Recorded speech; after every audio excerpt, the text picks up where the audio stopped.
রাসূলুল্লাহ সাল্লাল্লাহু আলাইহি ওয়াসাল্লাম মক্কার যুবকদেরকে ডাকলেন। মক্কার যুবকরা আমার নবীর ডাকে সাড়া দিলেন। সবাই ডেকে বলেছিল, ও মক্কার যুবকেরা, জওয়ানেরা, ও মক্কার যুবকেরা, আমি নবী, আমি আব্দুল্লাহ পুত্র মুহাম্মদ তোমাদের জন্যই ডেকেছি। মক্কার জমিনে অত্যাচার, অনাচার, মারামারি, কাটাকাটি, রক্তপাত, জেনা, ব্যভিচারে, মদ্যপাইতে সব ভরে গেছে।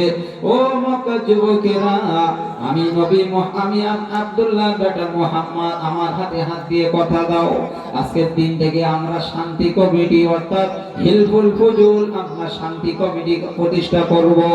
এই শান্তি কমিটি আমরা সকলে মিলে যেখানে অশান্তি হবে সেখানেই আমরা শান্তির বাতাবরণ তৈরি করব।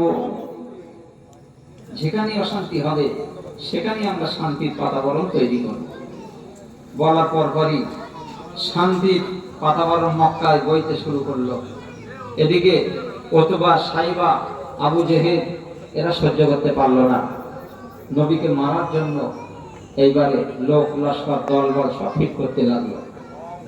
ফিট করার পরে আমার নবী এইবারে আপনার যখন এই সংবাদ নবীর কানে আসলো, মক্কার যুবকেরা, জওয়ানেরা দিতে শুরু করলো, তখন বলল যে মুহাম্মদ, আপনাকে কিন্তু মারার জন্য আবু জেহেল, ওতবা, সাইবারা তারা কিন্তু আসছে। তো বলছে কেন?